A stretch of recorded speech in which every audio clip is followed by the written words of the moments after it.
Ang lahat ay nagsimula sa isang gabi ng trahedya. Habang nagmamaneho si Wilfred pauwi, dala pa rin ang bigat ng mga alitan at lihim na natuklasan niya. Isang putok ng baril ang umalingaw-ngaw sa dilim. Tumama ito sa kanyang balikat, dahilan upang mawalan siya ng kontrol sa manibela at sumalpok sa isang malaking puno sa gilid ng kalsada. Ilang minuto lamang matapos ang banggaan, may nakakita sa kanyang sasakyan at agad tumawag ng tulong. Dumating ang mga pulis at ambulansya. Tawagan ng mga otoridad ang kanyang mga emergency contact. Isa sa mga unang tinawagan ay si Carol, ang taong minsan naging pinakamalapit sa kanya. Hindi nag-aksaya ng oras si Carol. Bagamat nanginginig at naguguluhan, agad siyang nagtungo sa presinto na marinig ang balita tungkol sa aksidente. Habang nag-aalala at naghihintay ng karagdagang impormasyon, dumating rin si Amber na halatang gulat at balisa rin. Ang mga mata nila ay nagtama, parehong puno ng takot at pangamba. Ngunit ang hindi inaasahan ay ang biglaang pagdating ni Dennis sa presinto. Mabilis itong lumapit sa desk ng mga pulis, kung waring nag-aalala sa kalagayan ni Wilfred. Ang hindi alam ng lahat, siya mismo ang dahilan ng lahat. Siya ang bumaril kay Wilfred sa pagtatangkang patahimikin ito matapos nitong malaman ang mga madidilim niyang sekreto. Agad tinanong ni Dennis sa mga pulis, ano raw ang nangyari kay Wilfred? Ngunit ang tanong na iyon ang nagdulot ng duda kay Carol. Paano nalaman ni Dennis na may nangyaring aksidente? Wala pa naman sa balita. Wala rin siyang koneksyon kay Wilfred nitong mga nakaraang araw dahil magkaaway nga sila. Ramdaman ni Carol ang kakaibang pakiramdam, isang malamig na nakakakilabot na unti-unting gumagapang sa kanyang dibdib. Sa kabilang banda, habang nagaganap ang lahat sa presinto, nakakita si Ronnie ng isang post sa social media tungkol sa aksidente ni Wilfred. May mga larawang kuha ng sasakyan nitong bumangga sa puno. Kaya naman hindi siya nagdalawang isip, agad siyang nagtungo sa presinto upang alamin ang kalagayan ng kanyang kaibigan.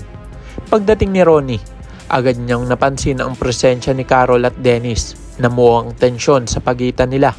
Galit at hinanakit ang nasa mga mata ni Ronnie. Kung hindi dahil sa iyo, hindi mapapahamak si Wilfred. Singhal nito kay Carol. Pilit man siyang pinapakalma ni Amber. Hindi maiwasan ang tensyon na bumabalot sa paligid. Lahat ay may kanya-kanyang hinala at lahat ay naghihintay ng katotohanan. Ilang sandali pa, lumabas ang isang pulis at pinatawag sila sa conference room. Isa-isa silang tinanong tungkol sa posibleng dahilan ng aksidente. Tinanong si Carol kung may nakaaway o nakalaban ba si Wilfred kamakailan. Tahimik ang silid, walang gustong magsalita hanggang sa mapatingin silang lahat kay Dennis. Ang mga mata ng lahat ay tila sabay-sabay na tumutok kay Dennis. Sa loob ng ilang segundo, ramdam niya ang bigat ng mga tingin. Siya lamang ang kilalang nakaalitan ni Wilfred nitong mga nakaraang linggo. At hindi iyon basta-bastang away, may halong galit, pagtataksil at takot. Balit sanay si Dennis sa ganitong sitwasyon. Kalma niyang sinabi na wala siyang kinalaman sa aksidente. Kaibigan ko si Wilfred. Kunwari malungkot niyang tugon. Bakit ko siya sasaktan? Nagbigay pa siya ng kunwaring alibay. Nasa bahay daw siya ng mga oras ng insidente dahil walang sapat na ebidensya laban sa kanya. Samantala nakalusot si Dennis sa mga tanong ng pulisya. Ngunit kahit pa nakalusot si Dennis, hindi pa rin kumbinsido sina Carol at Ronnie. Pareho nilang ramdam na may kakaiba sa mga kilos nito. Masyado siyang kalmado. Masyado siyang maayos magsalita. Parang lahat ay pinaghahandaan. Si Carol, bagamat pilit na pinapakalma ang sarili, ay hindi mapigilang magtanong sa isip, siya kaya ang may kagagawan nito? Paglabas ng presinto, sinundan ni Ronnie si Dennis. Sa isang madilim na bahagi ng paradahan, harap niya ito. Ikaw lang ang may motibo, Dennis. Madiin niyang sabi. Alam namin ang ginawa mo. Ngunit ngumiti lang si Dennis, tila hindi natitinag. Ingat ka sa mga binibitawang mong salita, malamig niyang tugon, bago tuluyang umalis. Sa kabila ng kanyang pag-alis, alam ni Ronnie na tama ang kanyang kutob, may tinatago si Dennis. Habang patuloy ang pagdududa at tensyon sa presinto, sa isang liblib na bahay naman, nagising si Wilfred, mahina at sugatan. Napagtanto niyang buhay pa siya. Nasa isang lugar kung saan malinaw na dinala siya laban sa kanyang kagustuhan. Doon niya natanto, kinidnap siya ni Dennis matapos siyang barilin. Gamit ang natitirang lakas, pinilit niyang makawala sa mga tali. At sa tulong ng pagkakataon, nakatakas siya mula sa lugar na iyon.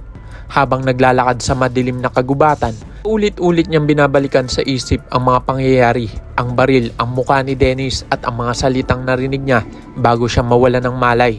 Makalipas ang ilang oras, natagpuan siya ng mga pulis sa daan, sugatan ngunit buhay. Dinala siya agad sa ospital at doon, sa harap ng mga otoridad, tuluyan na niyang isiniwalat ang lahat ng katotohanan.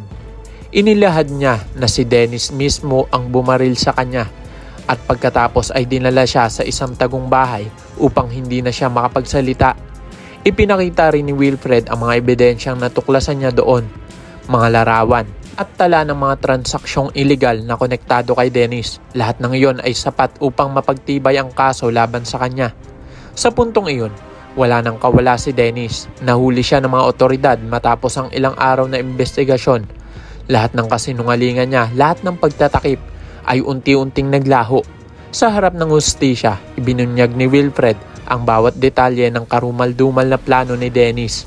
Mula sa pagbaril, sa pagtatangkang patayin siya hanggang sa pagkidnap upang patahimikin siya habang buhay. Ang dating maimpluwensyang si Dennis ay ngayon isa ng bilanggo. Basag ang katahimikan, wasak ang reputasyon at puno ng takot sa mga darating na araw. Samantala, si Wilfred bagamat sugatan at pagod ay muling nakaramdam ng kalayaan.